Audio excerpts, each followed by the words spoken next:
आज आप देखें कि हमने लगभग 450 स्कीम लोगों के बैंक अकाउंट में डिजिटली पैसा भेजना शुरू किया, DBT, direct benefit transfer.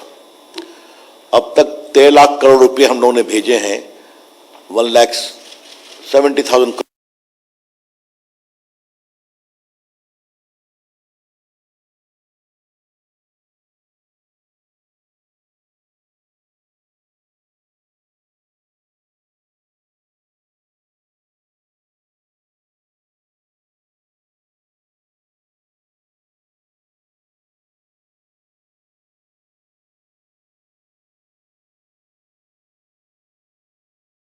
Crore करीब बचा, सैकड़ों करोड़ रुपया ऐसी जगह पहुंचाया जहां कोई ना बैंक था ना कोई एटीएम था। तो डिजिटल इकोसिस्टम देश का हमने बढ़ाया, डिजिटल इंडिया, फिर भारत के 2.5 लाख ग्राम पंचायत में ऑप्टिकल फाइबर ले जाना। पिछले 15 अगस्त को प्रधानमंत्री जी ने घोषणा किया कि मैं अब देश के 6 लाख ग्राम पंचायतों में हम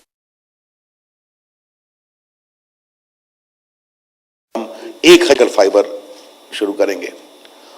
उसका श्री गणेश बिहार से हुआ, 45,000 गांव को हम जोड़ने वाले हैं, गांव तक ऑप्टिकल फाइबर।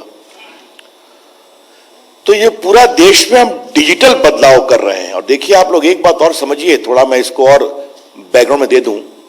आज पूरा हमारा digital India, direct benefit transfer Aadhaar के साथ, पूरा जीएसटीएन, पूरा digital payment, fintech industry, UPI, और हमारा जो स्वास्थ्य की योजना चलती है आयुष्मान भारत, ये सब डिजिटल बेस पे चलती है और सब भारत में इसको हमने डेवलप किया है।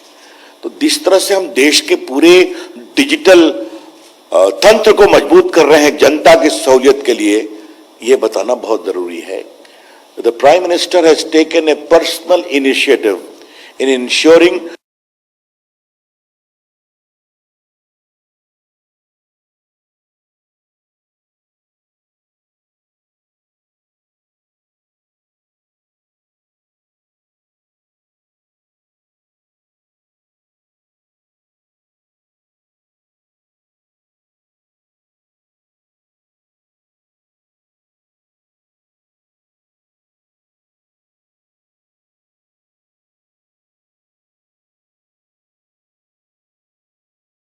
Digital empowerment. ये देश में वाईफाई क्रांति की दिशा में एक बहुत ही महत्वपूर्ण कदम है।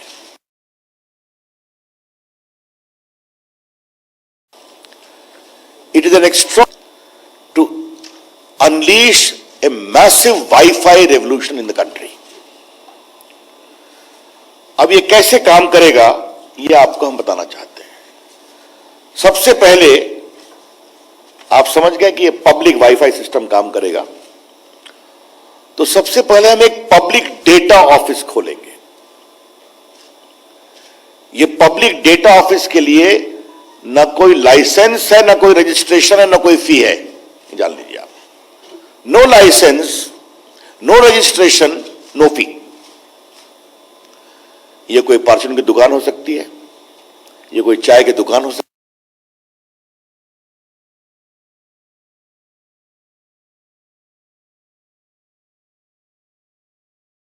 है, ऐसा कोई पब्लिक ऑफिस हो सकता है, या कोई भी इस दिशा में, जैसे आपको मालूम है हमने कभी चर्चा पूर्व में की है, हमारे लगभग 4.25 लाख कॉमन सर्विस सेंटर है जो गांव में, छोटे शहरों में डिजिटल सेवाएं देते हैं। वो ओवरनाइट इस पर आएंगे और कोई भी आ सकता है। तो ये जो हमारे पब्लिक डेटा ऑफिस हैं, जिसको कहेंगे पीडीओ, ये स्वयं भी इंटरनेट सर्विस प्रोवाइडर से या बाकी से ले सकते हैं इंटरनेट की सुविधा। और एक दूसरा है public data aggregator. Public data aggregator, इनका काम क्या है? ये एग्रीगेट करेंगे और जो उनको ऑथराइजेशन है पीडीओ का, अकाउंटिंग है इसको का, अकाउंटिंग है इसको का, अकाउंटिंग है इसकी ये, अकाउंटिंग है इसकी ये चिंता करेंगे। तो पहला हुआ पीडीओ, पब्लिक डेटा ऑफिस। दूसरा है पब्लिक डेटा ऑफिस एग्रीगेटर, और तीसरा है ऐप प्रोवाइडर। ऐप प्रोवाइडर का कारण क्या है कि आपको मालूम है कि भारत ऐप इकोनॉमी में दुनिया की नंबर 1 इकोनॉमी है। तो आप एक ऐप को डाउनलोड करिए जो अवेलेबल रहेगा ऐप स्टोर पे, उसका आपका ऑटोमेटिक डिजिटल ऑथेंटिकेशन होगा और इसको हम ऐप स्टोर के अलावा अपने वेबसाइट पर भी रखेंगे, अखबार में विज्ञापन भी देंगे, इसका लिंकेज भी बताएंगे। तो एक हो गया, तो आप भारत में कहीं भी किसी ऐप स्टोर से किसी पीडीओ से आप सीधा वाईफाई प्राप्त कर सकते हैं। और आपको वाईफाई का मतलब तो समझते ही है, उसके लिए वहां कोई मोबाइल की आवश्यकता नहीं है, कोई फिक्स लाइन की आवश्यकता नहीं है, सिर्फ लिंकेज होना चाहिए। आपको मालूम है भारत में लगभग 120 करोड़ मोबाइल फोन है, जिसमें लगभग 60 करोड़ स्मार्टफोन है। ये तो आपको मालूम ही है। तो जैसा प्रकाश जी ने बताया कि देश में वो इन्होंने एक संख्या बताई है, मैं कोई टिप्पणी नहीं करूं, संख्या उससे आगे बढ़ सकती है कि जिस तरह से याद होगा हमारे वरिष्ठ पत्रकारों को, एक समय जो पब्लिक कॉलिंग बूथ का सिस्टम आया था कि गांव-गांव में वाईफाई अवेलेबल होगा, लाखों की संख्या में, करोड़ों की संख्या में लोग इसका उपयोग करेंगे, मोबाइल सब कुछ उपलब्ध रहेगा। तो ये एक बहुत बड़ी क्रांति है। पब्लिक डाटा ऑफिस के लिए no licence no registration no fee, और पब्लिक डेटा एग्रीगेटर और ऐप प्रोवाइडर के लिए 7 दिन के अंदर हम उनको रजिस्ट्रेशन देंगे। लाइसेंस कुछ नहीं है, रजिस्ट्रेशन देंगे, और अगर 7 दिन के अंदर रजिस्ट्रेशन नहीं हुआ तो डीम्ड रजिस्ट्रेशन अलाउ कर देंगे। तो आप देख रहे हैं कि देश में हम इसको कितना लिबरलाइज कर रहे हैं। इस पूरी क्रांति को हम बताना चाहते हैं। अब इसके क्या क्या फायदे होंगे, इससे क्या क्रांति होगी, मैं आपको कुछ चीजें बताना चाहता हूं। यह युग सूचना का है, सूचना क्रांति है। This is the age of information, information is power. एक बार प्रकाश जी हम लोग बात कर रहे थे कि कोरोना में सड़क बंद, जहाज बंद, रेल बंद, लेकिन कम्युनिकेशन पूरा चल रहा था। मोबाइल है, आईटी है, इंटरनेट है, टेलीफोन है, वीडियो कॉन्फ्रेंसिंग है। तो ये एक देश में, और हमने पूरे को लिबरलाइज कर दिया। वर्क फ्रॉम होम को आपको मालूम ही है, you can now work from anywhere, not only from home. तो भारत का पूरा आईटी सिस्टम चलता रहा। तो आज देश की आईटी भूख बहुत ज्यादा है।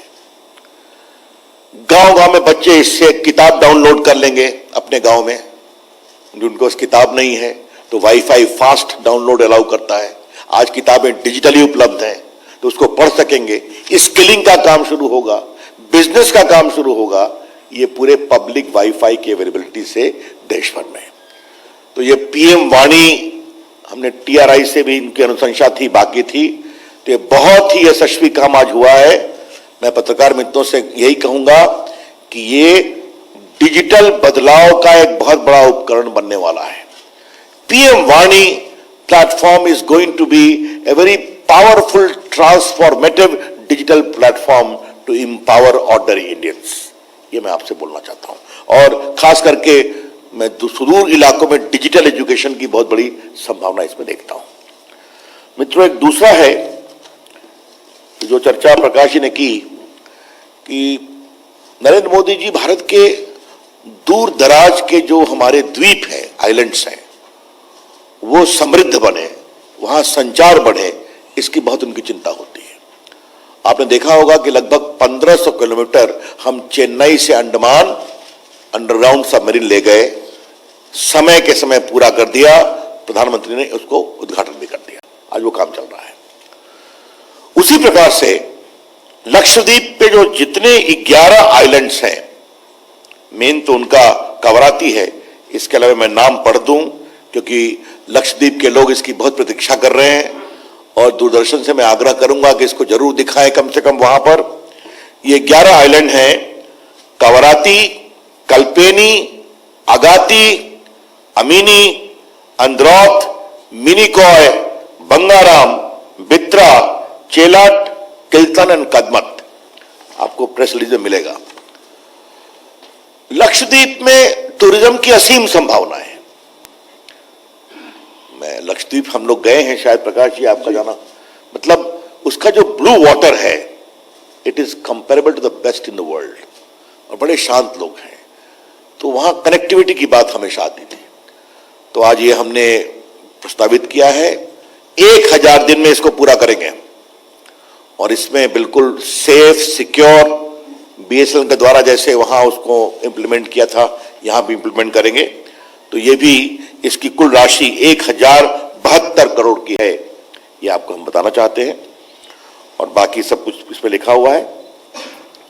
और जो हम लोगों ने एक बड़ा निर्णय किया है, जो प्रकाश जी ने आरंभिक टिप्पणियां की, कि हमारे प्रधानमंत्री जी हमेशा ये आग्रह करते हैं, निर्देश रहता है कि नॉर्थ ईस्ट की चिंता होनी चाहिए।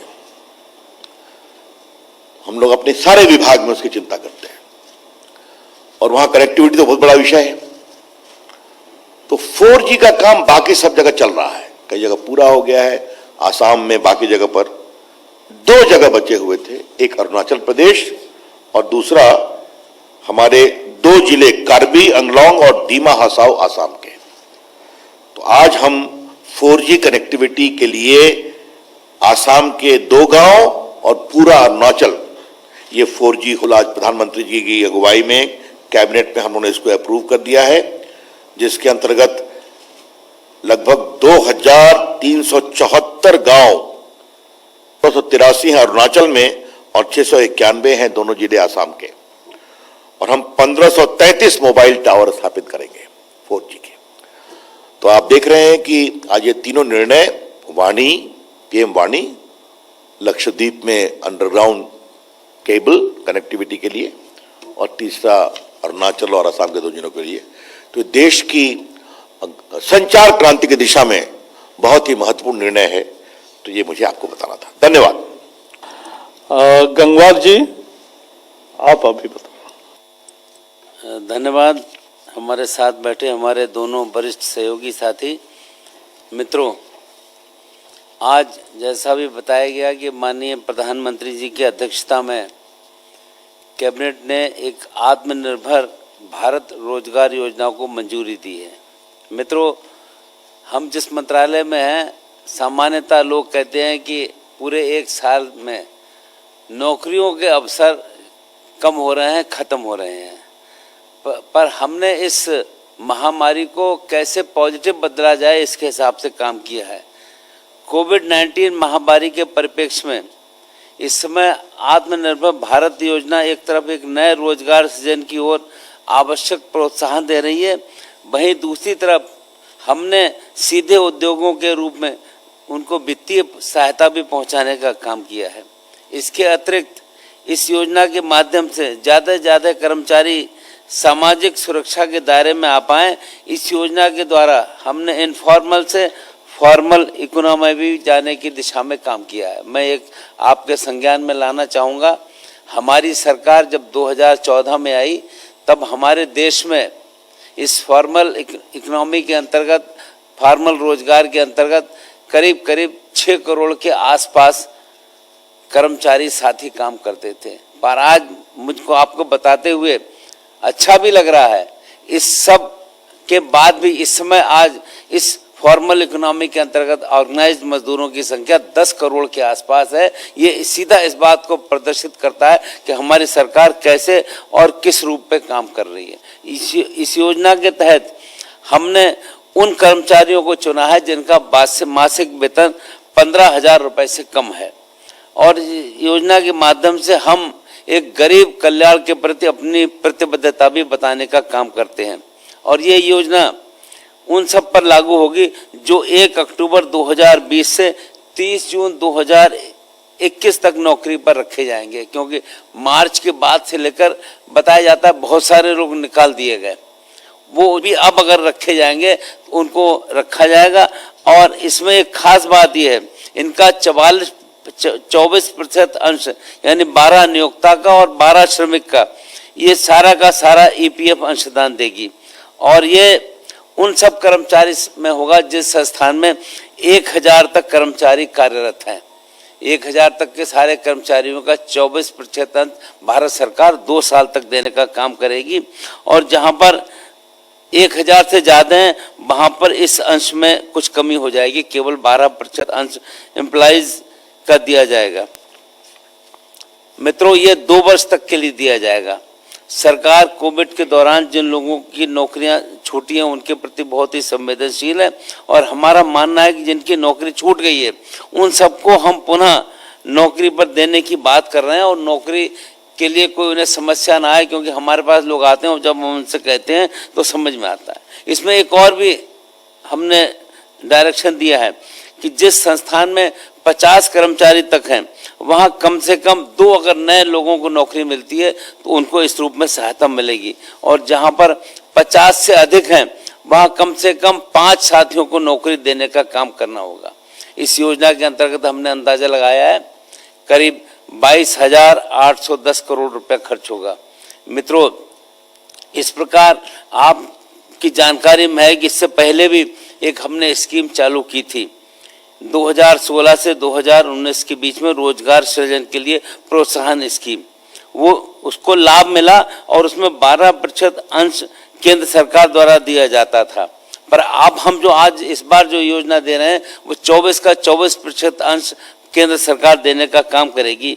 ये बात सही है कि उस योजना से करीब 1 करोड़ 21 लाख लाभार्थियों को लाभ मिला था, और इसमें भी अभी लोग पूछ रहे हैं लाखों लोगों को लाभ मिलेगा, और लोग इस संदर्भ में बात कर रहे हैं कि ये तो आपने हमको व्यक्तिगत मिलकर कहते हैं कि आपने जो हम चाहते थे उसके हिसाब से आपने कदम उठाया है। हमने कहा जो भी आपको नौकरी देगा उसका 24% हिस्सा भारत सरकार देने का काम करेगी। लोग इसको काफ़ी अप्रिशिएट कर रहे हैं, इसको पसंद कर रहे हैं, तो ज़्यादा से ज़्यादा लोग इसका लाभ उठाएं, ये हमारा मानना है।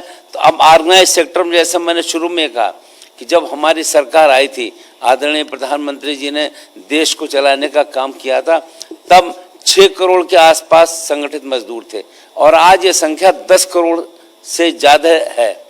तो इसका मतलब 4 करोड़ संगठित क्षेत्र में मजदूरों की संख्या बढ़ी है। हम इतना ही कह सकते हैं कि हमारी जवाबदेही मजदूरों के प्रति पूरी है, और गरीब मजदूर के प्रति और ज़्यादा है, उसके हिसाब से हम काम कर रहे हैं। और वास्तव में 15,000 से कम वेतन पाने वाले श्रमिकों को टेक होम सैलरी भी अब बढ़ेगी, और इकोनॉमी में भी डिमांड जनरेट होगी। मेरा मानना यह है कि वास्तव में इसका लोग उठा रहे हैं लाभ, और उसके हिसाब से हम काम कर रहे हैं। धन्यवाद। धन्यवाद sir. Friends, now the floor is open for questions. And 9.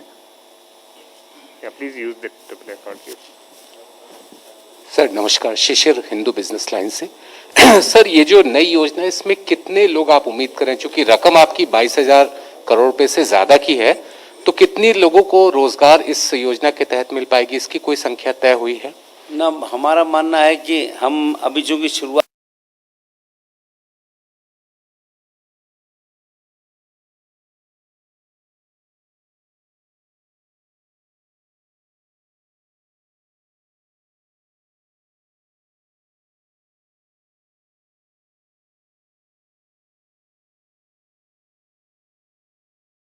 की है, और तो तभी हम इसके बाद में इसकी पूरी विस्तृत जानकारी दे पाएंगे, पर हमारा मानना है कि इसका ज़्यादा से ज़्यादा साथी लाभ उठाएंगे। Number 6. ये जब से कोविड आया या उससे पहले से क्या सरकार के पास कोई ऐसा डेटा है कि अभी तक कितने लोगों ने रजिस्टर्ड किया है जिनका रोजगार नहीं है, मतलब जो नौकरी चाहते हैं? और क्या ये भी डेटा आपके पास है कि सर पिछले 5-6 साल में जब से मोदी सरकार आई है कितने लोगों को रोजगार दिया गया जो आपके यहाँ रजिस्टर्ड थे, और कोविड में कितने लोगों का रोजगार गया और कितनों को रोजगार मिला? ऐसा कोई डेटा आपके पास? जिनका रोजगार गया सामान्यतः मुँह जबानी कहते हैं, ऐसी कोई वैसी फिगर नहीं है। पर जैसा मैंने एक फिगर बताई कि जब हमारी सरकार आई थी तब संगठित मजदूरों की संख्या 6 करोड़ के आसपास थी, और आज ये संख्या 10 करोड़ प्लस है। तो अंदाजा आप लगा सकते हैं कि क्योंकि असंगठित मजदूर तो इसके आगे हैं, 40 करोड़ हमारा मानना है और हैं, और 10 करोड़ ये रुचि है कि सबको साथ में लेकर काम किया जाए। हम 40 करोड़ की भी चिंता कर रहे हैं इसके हिसाब से। देखिए, आपने कोविड की बात की तो मैं एक विषय आपके संज्ञान में डालना चाहता हूं। भारत की क्षमता और भारत से दुनिया की अपेक्षा इसको समझना चाहिए और हमारे प्रधानमंत्री के नेतृत्व में ग्लोबल कम्युनिटी की आस्था, expectations from India, resilience of our economy and trust in the leadership of the prime minister. क्योंकि आपने बात कही इसलिए मैं बता रहा हूं, इसी अप्रैल में कोरोना के समय हमने यहीं से एक स्कीम अनाउंस की थी, PLI scheme, production link incentive, याद होगा, प्रकाश जी भी थे, जिसके अंतर्गत हम भारत में दुनिया की बड़ी कंपनियों को मोबाइल बनाने के लिए इंसेंटिव दे रहे हैं। प्रोडक्शन लिंक बनाओ, एक्सपोर्ट करो। हमने अप्रैल में लॉन्च किया, 31 जुलाई लास्ट डेट थी, और आपको जानकर खुशी होगी दुनिया की सारी टॉप कंपनी आ गई और उन्होंने वादा किया आने वाले 5 साल में हम 10 लाख करोड़ का मोबाइल कंपोनेंट बनाएंगे, 7 लाख करोड़ का एक्सपोर्ट करेंगे और 9 लाख लोगों को डायरेक्ट इनडायरेक्ट नौकरी देंगे। और 2 फैक्ट्रियां शुरू भी हो गई कर्नाटका में, तो ये लगभग 15-18 हजार लोगों को नौकरी भी मिल गई। तो ये भारत की संभावनाओं के बारे में विचार करना चाहिए। हम अवसर दे रहे हैं और दुनिया को लगता है कि भारत वो एक केंद्र है। Number 10. सर, मेरा सवाल गंगवार जी से है। मैं एक पत्रकारों की संस्था से भी जुड़ा हुआ हूँ। इस कोरोना काल में बहुत सारे पत्रकारों की भी नौकरी गई है जो छोटे अखबार चलाते हैं या छोटे चैनल में हैं। क्या उनके लिए भी सरकार कुछ सोच रही है? ना, आप हमें मिलिए, हम जो सहयोग कर सकते हैं वो करेंगे। और ये ऐसे बहुत से साथी मिलते रहते हैं और हमें लगता है है कि उनको अच्छा इसका एक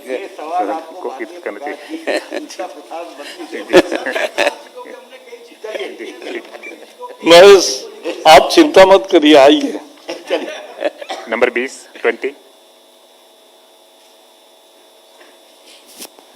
ये मंत्री जी से हमारा सवाल है कि आपने जो केंद्रीय मंत्री से सवाल है हमारा कि जो वाईफाई सिस्टम बानी है, जो आप हर जगह पे इसको दे रहे हैं पूरे देश में, तो ये क्या जो वाईफाई है वो जो लोग यूज करेंगे डाटा, क्या फ्री में है या उसकी कॉस्टिंग भी लगेगी?